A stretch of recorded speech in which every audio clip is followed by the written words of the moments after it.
Good evening, everyone. My name is Tamara Fuller. I'm the president of the Greater Decatur Black Chamber of Commerce. Today we have Kendall Wallace here to talk to us about health. Kendall? Yes, I'm Kendall Wallace. I'm family nurse practitioner, board certified, and I am currently specialized in hematology and oncology, which just means the blood and the cancer doctors. So that's where I am. So tell us a little bit about what you like best about being a nurse. Well, I will say that once I finished grad school and the more I worked longer in the hospital, I was really drawn to, one of those all patients matter type thing. I'm just being honest, while all patients do matter, I did notice a trend in my African American patients being treated differently. And so that was my mission, so to speak, and something that got me started on my quest to kind of be an advocate for African American patients. That's why I started my YouTube channel, because again, I'm not giving information that I heard about. I'm giving information that I've studied, researched, and experienced. So that's kind of where I am today. So that's where our discussion about postpartum mortality rates. Right. Now I have Crystal waiting. We're going to pull her in so that she can join us. She's going to talk about the diet aspect, but we're going to talk about women and pregnancy and the mortality rate. Hey, Crystal. Crystal. Yeah. So we're just getting started, and Kendall introduced herself, gave us a little bit of background on what she does and her mission. So if you can introduce yourself, and then we're going to jump right into a conversation about women, African-American women, and pregnancy and the mortality rate and how it's affecting our community. All right. Well, I am Crystal Cleere. You can call me just Crystal, that's fine. Or Pilar. Some people know me as Pilar. I do a variety of things, and it all started with my personal health, but I call myself an alchemist because I can take food and change it and heal you, literally. It's more than just food. The digestion is your mind also. So I'm going to touch a little bit on that as we go through the topic today. All right. So we're going to get started talking about pregnancy and African American, because I didn't notice that it was an issue with my pregnancy. It was pretty normal, and I had a doctor that really listened to me, and I had natural birth, so I never experienced a doctor not believing that I had pain or if I, any struggles during my pregnancy. So when I heard about the mortality rate amongst African American, it was kind of shocking and surprising for me. I personally went through that. I should be next month celebrating 19-year-old son, but instead I'm not. I have the RH gene, and didn't at that time, I had no clue what that was. I was 21 years old. The internet was not what it is now. And I was 6 months pregnant, but I was tiny. I was probably like maybe 120 pounds, wearing a size 4. They just kept pumping medicine in me. They weren't listening to, I'm saying, I'm not eating nothing. Nothing staying down. Like, I don't feel good. It took my brother, I think he saw me one time, and he took me to the hospital and was angry and adamant about it. And they admitted me, and all that did was trigger them to figure out, ooh, something wrong. But even with the something wrong, when I got released from the hospital and you go back to see your actual doctor, and I just really, really, really, really wish I could go back to that day. I didn't really have a support system at that time. My son's father was trying to play minor league baseball, so he was not here with me. But the doctor just kept saying, oh, we need you to go to Springfield. We really need you to go to Springfield. And I'm like, well, what does that mean? Why?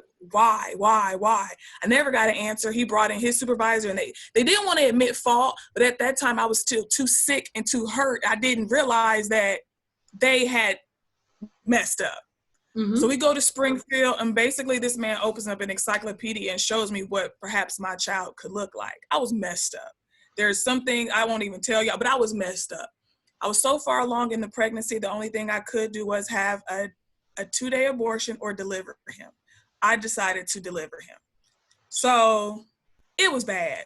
Like I said, it's 19 years later, so there's a lot of details that I've blocked out, but there's some things like I really had a malpractice suit, but even with all that happening, I still didn't comprehend. I was just messed up mentally for a long time. And 5 years later, about 5 years later, I really like, oh, this is what happened. This is what it was like. I had no clue.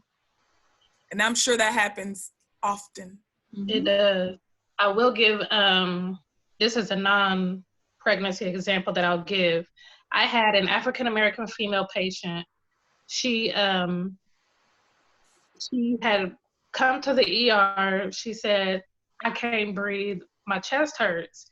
And they were like, oh, you probably pulled a muscle. Like, first of all, you need to listen. Like, they just automatically said, oh, this is probably what it is. And they didn't. And my main thing is that I advocate for my patients, rule it out. Don't just slap a diagnosis on there, throw medicine at it, and send the patient on their way. Like, that's the part that pisses me off. So mind you, this lady, oh, my chest hurt, I can't breathe. Oh, you pulled a muscle. Here's a steroid for the muscle. This will help with your lungs too. We'll see you later, follow up with your primary. Well, this is what the patient told me 3 days later when she came back to the ER and I saw her in the hospital. She said, the first time I came, they sent me home. She said, but something just wasn't right. I came back, a different doctor saw me. She said, I had a whole blood clot. I said, and mind you, you know, I work with a blood doctor. So I'm like, I've seen people die of blood clots. Back when I worked in ICU, 20-something-year-old female died of blood clot. Like, all she did was get up out the bed to go to the toilet by herself. So, you know what I mean? It was kind of like, that's the stuff I'm talking about. Like, when it comes to my Black patients and it comes to the others, the Black ones just, oh, you're fine. It's not that.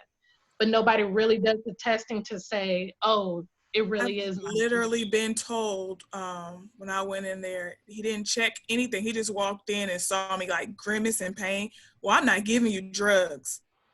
So, okay, well, I'm gonna just leave because you obviously aren't even gonna give me a checkup. This is before I found out what like I needed to go to the next step before my spinal fusion. Like, yeah, I was like, oh, okay, that's okay. So why do you guys think they treat? It's a difference. Why is it a difference? Like, if I'm feeling pain, I know what I'm feeling. So if I come, we have a higher in their minds. We are animals that have a higher tolerance for pain. Or in our mind, or in their minds, we're may junkies. Okay. Jinx. Yeah, we're going to sell those pills, or we're hypes. When we know, I mean, what the epidemic we're going through now, and I'm not, and we're not here to make it a racial thing, but we're just saying that it is a thing. It's a systematic thing, and it's an inbred thing. These are things that I believe. Yeah.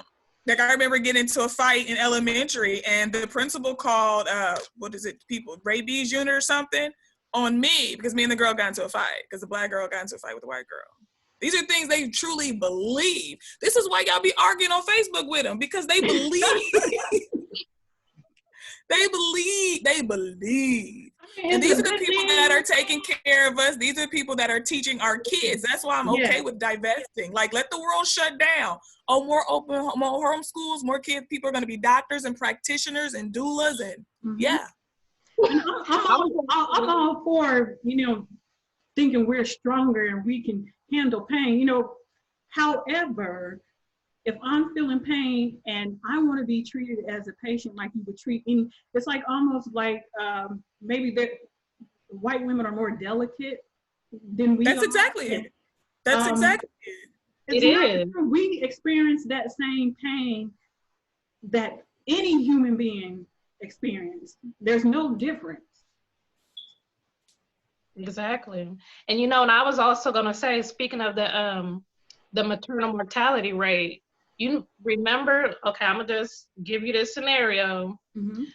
The patient had, not my patient, but a patient 24 hours after giving birth said, this is a patient that has actually had a blood clot on blood thinners daily. But if you're going to have a C-section, they take you off of your blood thinners. Mm-hmm. So patient had a C-section, everything's going okay. And 24 hours after giving birth, she's like, I can't breathe. Like, something's not right. This feels exactly like the last time I had a blood clot. And they're like, no, we'll just increase the oxygen. It might be anxiety. She's like, no, I'm telling you, I'm going to die if you don't listen to me. And so sure enough, they did a CT scan, found out you're right. You have a blood clot. Y'all, this is Serena Williams. I was just going to say, this sound like Serena. Yeah, it was Serena. But it happens so much. No matter how much money you have, they'll tell you. The fact that we have people, this man is he in California, the guy that's like creating a law, him and his mother-in-law? Because his wife died at childbirth, and they were telling them, there's a problem. Right. And like, now everybody doesn't have Serena Williams money, so imagine the rate of women that are dying after giving birth. Black women, let me throw this statistic out there, are 3.3 times, have a 3.3 time higher rate of dying after childbirth. That's up to 42 days after giving birth. 3.3 I never knew that was a thing. Like, I didn't know that. I think we see our people out here, and they got their babies, they have them back to back. Mm-hmm. But it's a lot of things we don't talk about, and it's a lot of things like some people don't have no clue about what I just spoke about, and it's not everybody's business. But from a learning perspective, I will share. You have no clue, and I've had friends, and not all of them, and this is a personal thing. It's not a fact or scientific or anything.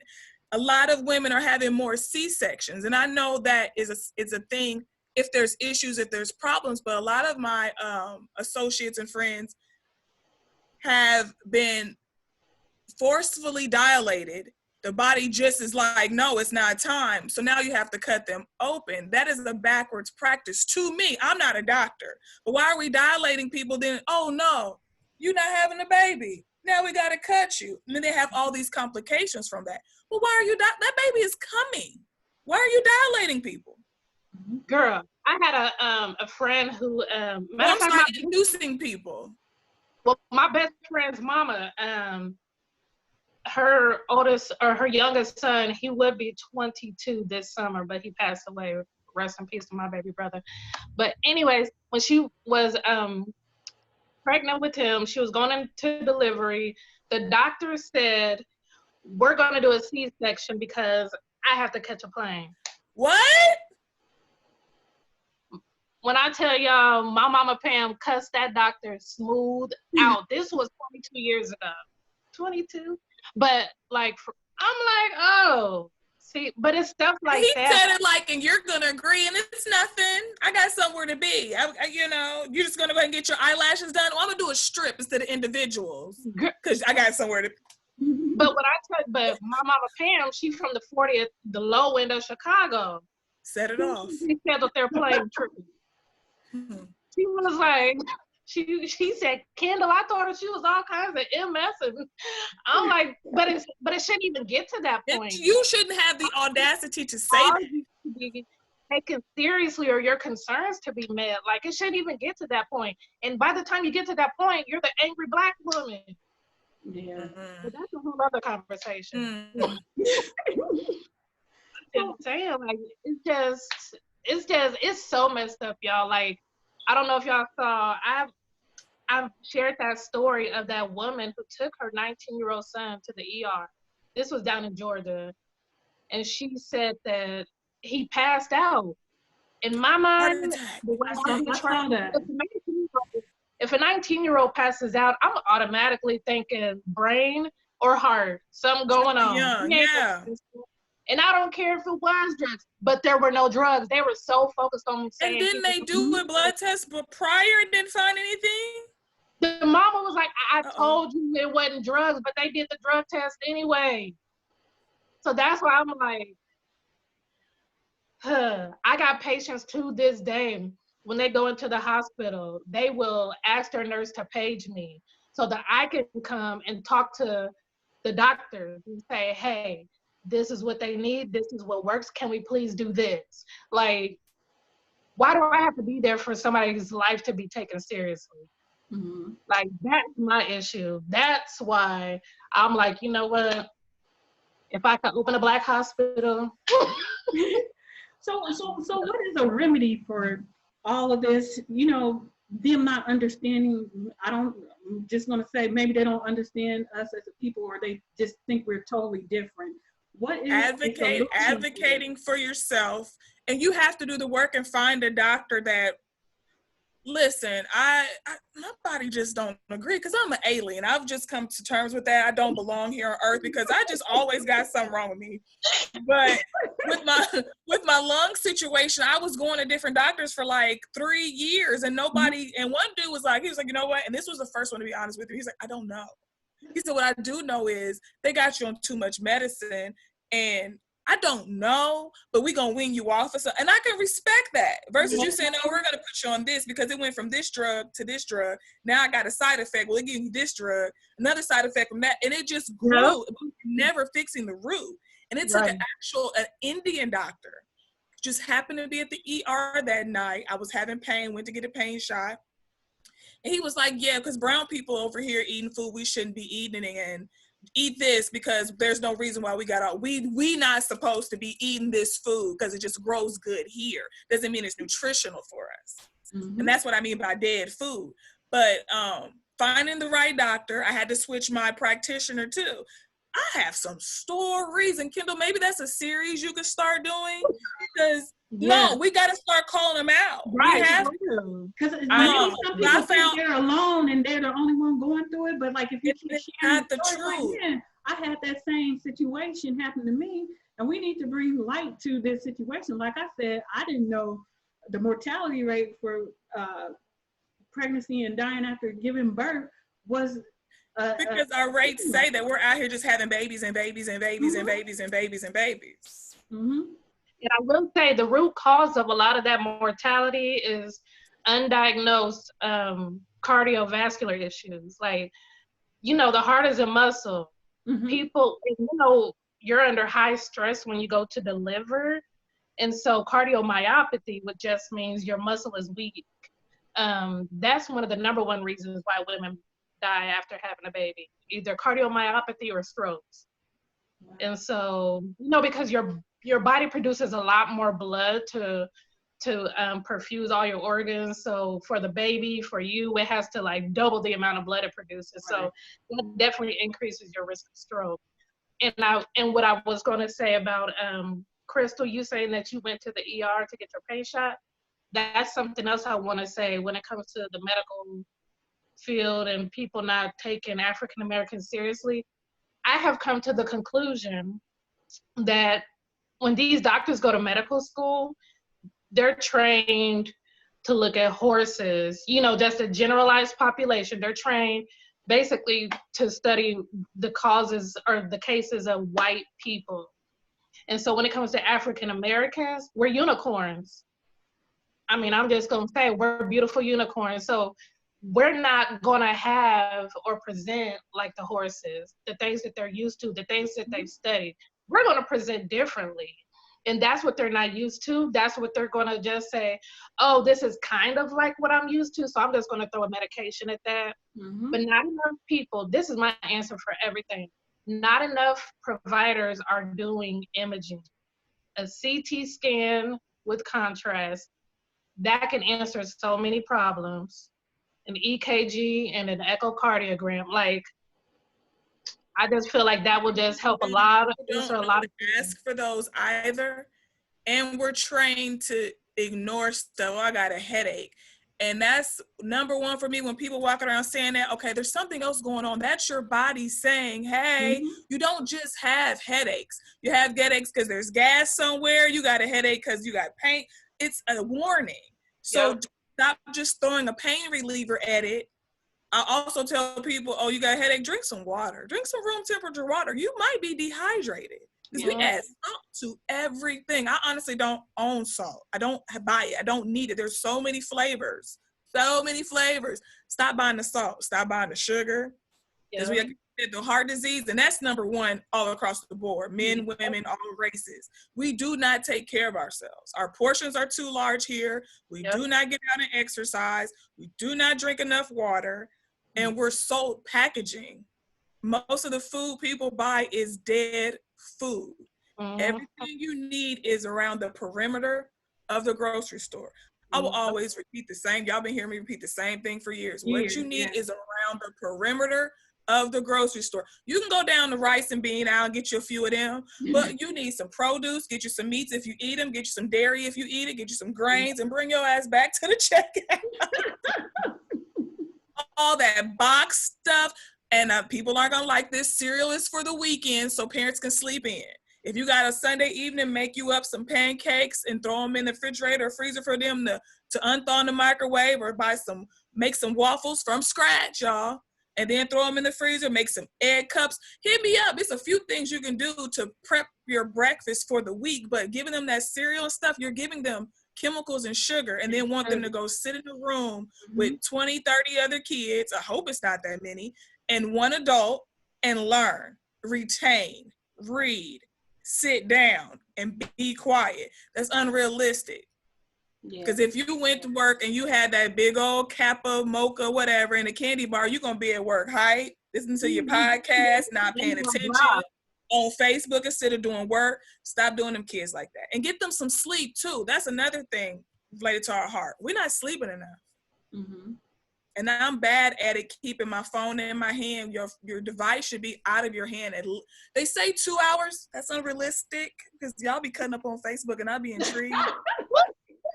Who be cutting up? You, Gresham? Y'all be responding to me, so I'll be tickled.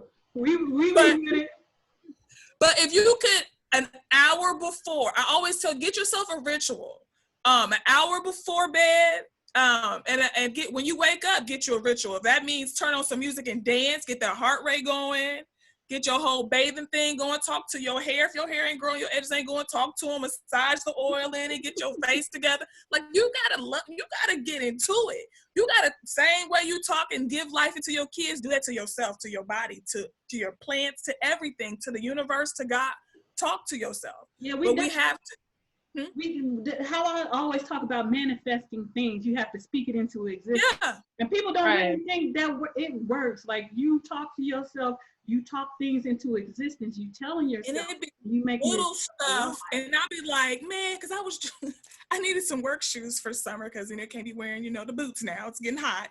I was like, man, I don't want to buy no little ugly work shoes. I hate little flats. I was like, this weekend I'm gonna find me some cute little Cole Haan or Calvin Klein black flats. Let me tell you something, I found me some little Cole Haan joints for half off. Yes. I was like, hey, I manifested this. Let me manifest $1 million. Manifest that production deal. It's real. Like, the same way I think we make these small goals, and to me saying, oh, I'm about to get me a new car in a couple months, or I'm about to move into this new apartment, I'm about to get this job, or I'm gonna get my kids this for Christmas. That's manifesting. And then you put in the steps to do that. It's the same thing with anything else. We have a lot of distractions, then we make a lot of excuses. That's true. So since we started talking about, you started saying that, a lot of mortality with women in pregnancy is heart disease. And then scripturally you started talking about our diets. And so let's go into how unhealthy are we as a people? And what do we need to change that so we can have some longevity? We can have businesses that last just as long as us. Because if we're not healthy, we can't do too much of anything. You can't run a successful business. You can't go to work. You can't keep your kids. So let's talk about that a little bit. I will say, I know Chris is going to talk about the diet aspect, but I was just going to say, a lot of people associate heart disease and diabetes and all that with older population almost. And so we're missing a lot of young people that are having these issues. A lot of younger people are eating worse early on than a lot of the older people that were diagnosed later in life. So whereas our grandparents may have been diagnosed in their 60s, 70s with heart disease and diabetes, we're seeing 20-something-year-olds, people younger than that. I've seen a 10-year-old, 300-pound little kid. Like, people just, people aren't following up sooner is what I'm getting at. Like, people are not seeking healthcare sooner whenever it comes to managing these diseases. And by the time that they want to start taking it seriously, it's because they've noticed an outward appearance. Then they want to start worrying about diet and everything else, but the damage has been done. And so, Krista. I know you want to talk about the diet part, so I'm like, let me tag in. And that's real. And it's habitual. It's religious. Because, like you said, the older people, because for the most of their lives, if we think about our grandparents and great aunts, they grew up eating on a farm. Yep. So not of the junk food habits or anything like that, they developed a little later. Right. A little shock to their body. This is just an assumption, I guess. But that, like, my great grandmother lived to 109, and I know that's mostly because she ate off of the land. I don't know if she ever had fast food or anything. Excuse me, y'all. My dad coming up the stairs. But now like I said, we have access to restaurants, to go, takeout, multiple different types and varieties and diversities of food. Then add in the junk food, add in the late night eating, the candy, the snacking. They didn't have access to all that. Even the sodas and these the drinks that make you, the energy drinks, y'all gotta chill out on those. Those are real killer for your heart. Straight up caffeine. And we know that sugar has been equated, to what, cocaine? Mm-hmm. Yeah, so like Kool-Aid is cool, but try to make some fresh fruit and some ice. Just be creative. Kids love to create stuff, and 9 times out of 10 it might not taste great to you, but they love it. Oh, this is good. Saya see me pull some fruits out in my food process. We're gonna have some smoothies. Yeah. Mm-hmm. They will like what you give them. I was gonna say, you freeze the little smoothies in your ice tray. Girl, my baby thought that was the greatest thing. And there's so many little cool things you can do. You can Google it. You can hit me up. We can talk about it. I mean, there's so many different little things like, oh, my kid won't eat that. And I kept posting like, at what age your kid stop liking stuff? Because Saya eat everything. Mm-hmm. Ooh, let me try. That looks so good, Chris. She don't care. She gonna try it. Mm-hmm. Everything. So kids especially eat what's on your plate. Yeah. And that's what I told parents that too. Well, my kid won't eat. I said, don't make them a plate. Well, what you mean? Make them a plate. Put the food on your plate. Yep. You're going to be enjoying it, and here they come. Yep. And it'll work. Or you can, if you want to. And I don't encourage, unless they have allergies, I don't encourage making 5 different meals for the house, because that's just unrealistic and time consuming. And like I said, you can like cater, okay, we're going to have chicken and a broccoli. Okay, he really don't like broccoli. I'll sub another vegetable or something in there, or put a different sauce on it, but a completely, totally different thing. You're going to kill yourself, and you're setting a standard that they're going to want forever. And they're only going to eat those types of foods. And you do want them to have a good palate, but you also want them to eat what is nutritious to them.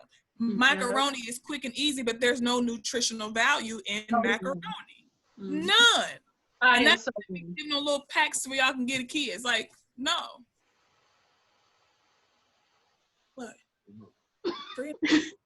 I was just saying that prepackaged food is definitely high in sodium. Like, that's what preserves it on the shelf. Yes. So. And I worked in the food industry, and it's all about shelf life. Like I did a shelf life study on how long can we get it to last on the shelf without having to and people don't understand, like, they both put all types of chemicals, potassium, just anything that make it last on the shelf. That's why I hate a lot of these products come out and it'll say all natural. And you got these people selling stuff that says all natural. And I'll be trying to fix my face when they present it to me, because I'm like, that's not, if it can stay on your shelf for 2-3 months, natural. That's not. It has an expiration date. That takes the natural out of it. If the first ingredient is water, and you can't pronounce nothing else on there, it's not natural. Stop telling people that, and y'all stop falling for it too. Right. Like, yeah, like you'll see whatever we doing is gonna be in the stores next. Yep. Mm-hmm. I was gonna say, just to kind of compare, the same thing with food is the same thing with medicine. You can call it a certain thing. Like, let me put it this way: a generic Tylenol, acetaminophen is what it's called. You can sell it as acetaminophen as long as it carries up to 70% of the effect of regular Tylenol. Mm-hmm. And that's the same exact thing with that natural label that they're able to put on food. Mm-hmm. Up to a certain standard, you can call it that. Yep. And all that's gluten-free. And yep. Every time they come out with something like that, I'd be like, y'all know what that is and where did that come from? Do you know much? I don't know much about the gluten thing. I haven't had any clients that told me they're gluten, so I haven't got too deep into it. Mm-hmm. But do you know anything about it, Kendall? What, being gluten-free?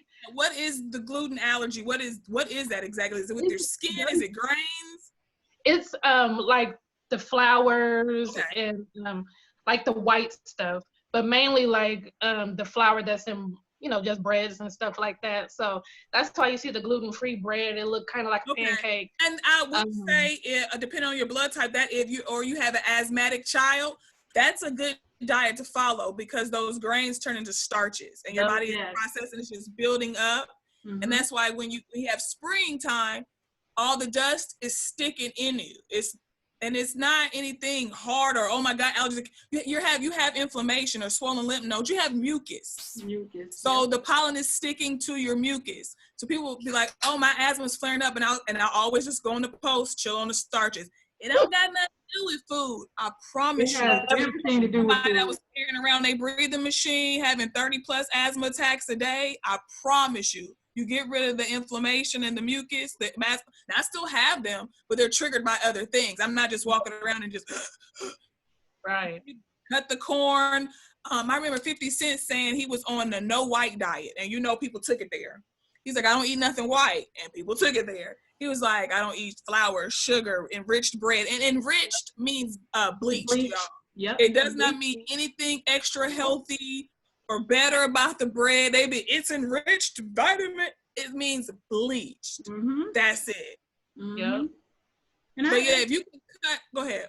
Yeah, working in the food industry and preparing labels for food, you learn a lot, and it's a lot of stuff that people don't know. And even like the generic and name brand, it'd be the same stuff. And I'm like, look, you really have to look at that label. You have to know that they really put a lot of chemicals in your food. And that's why I started the Emma Urban Gardens. Crystal, and you talked about, taking stuff from the garden and making healthy choices and making meals, because we're so used to having things right now, it's already prepared. So, but we need to change that mindset, because convenience is killing us. Yeah, that instant gratification. Oh, I can get a burger right now. It's already done. I can go get this from this place. The gyro is done. The pizza is done. But we need to start taking care and going back into the kitchen, going back and getting, doing our gardens. Like you said, our grandparents, our parents lived on farms. Most of us in Decatur are from Brownsville, our family from Brownsville, and they all worked on the farm, and they had to eat what they had. They didn't have grocery stores accessible like it is today. But they had a lot more vegetarian days than they want to tell you about. They ain't have meat every day. Right. They had beans and some vegetables and some beans and bread. Yeah. How am I get food? And that's the first problem. You should not be getting full. That's not the goal. Mm-hmm. Nutritional intake is supposed to be the goal, and we've gotten away from that long time ago. Yeah, Kendall, we might have to continue this series because because it's a lot. It's loaded. It's a whole loaded conversation that we need to have, and we need to have it more often than not, regularly. And just keep on pushing it out there and changing people's minds. Because it has to become a normal thing. Because right now, when people tell people, all they hear about is about the first thing. Oh man, I can't have that. oh man, I can't have that. Mm-hmm. Well, you're adding a quality of value, a quality to your life though. I'm not walking around wheezing. I actually can get up and go outside. I'm not hurting all the time. Yeah, that whatever was tasty, but I feel so much more better. And I'm not on a whole bunch of medication either. My skin clear, you know, like there's benefits. And Right.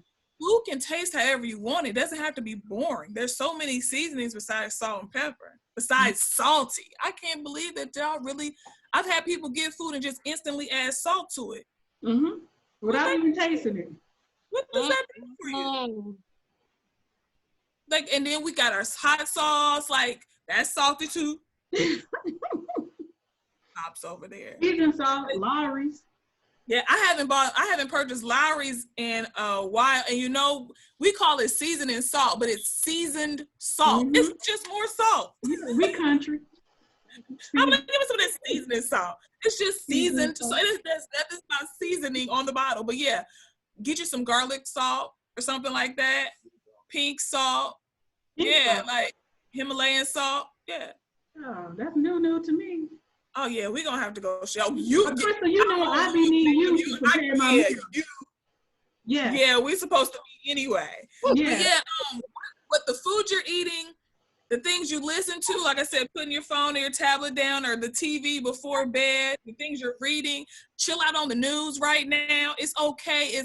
It's great to be informed, but you do not need to know every detail of what's going on outside your house on a daily basis. The news is more negative than informative. And that's just the real news. It's sad. It's there to instill fear. And I've worked with people who want to do good news shows, but that doesn't sell. It's like we like to be triggered. I don't know what's wrong with us, but chill out on that. What you put in your mind, your body, and your soul has an effect. Get outside, take a walk. There's no excuses right now. Your kids don't got all the sports right now. So you got time to all take a family walk, a bike ride, cook together, eat more vegetables, plant some vegetables. If not, Tammy got a garden. There's different places around town that you're going to get you some fresh fruits and vegetables. Pick one day a week where you do no meats. There's great substitutions. You can inbox me if you got questions. I'm going to always say that. But make an effort. It's not going to be a great change overnight because we want a lifestyle change. I don't believe in diets because that's temporary. If you're only going to lose the 10 pounds to get into this outfit, be cute forever, not just one weekend. Right. So Kendall, can you give us a breakdown on what, how you feel and what would you like to tell African-American women when you knowing your body, and what do you recommend for them to do? I will say, when it comes to listening to your body, if something is not right, push to get the testing that you need to make sure that everything truly is not right. I would hate for somebody to say, I'm having this abdominal pain, and the doctors say, oh, I'm going to give you this acid reflux medicine. Because I'm telling you, I've seen it so many times. Medicine seems to be the answer to get people out your face. And that is a bad practice to have. Like I said, in nurse practitioner school, we're always taught, listen to the patient's concerns and do all the testing necessary to make sure that it's not what they're worried about. Because if somebody comes in, let's say, matter of fact, I had a woman in my rotation. She was complaining about this really weird abdominal pain that would radiate to her thigh. And so sure enough, we're like, let's get you sent for an ultrasound and a pap smear. Older lady, so she stopped getting her annuals. This lady, 70s, 80s, got diagnosed with cervical cancer. You know what I mean? So it's kind of like when something's not right, like that's why I always say push to get something figured out. Because had the doctor just said, oh, we'll give you pain medicine or a steroid to help with that pain, she could have just died one day. So yeah, so this was a very good conversation, very loaded, and we could probably talk about it a long time. Be a weekly or bi-weekly conversation. So I thank you both for being on today. For Juneteenth celebration, we're celebrating African-American minorities And I feel like this is an important time for us to really connect with our communities and get some information out. And, start growing, because I feel like now is the time that people are going to start getting. Is right for it. Yes, most definitely. Mm-hmm. Yep. So thank you all for joining me, and we will have another conversation. Yes, we will. We need a part 2. All right. Thank you. Y'all have a good one. Bye. Bye, y'all.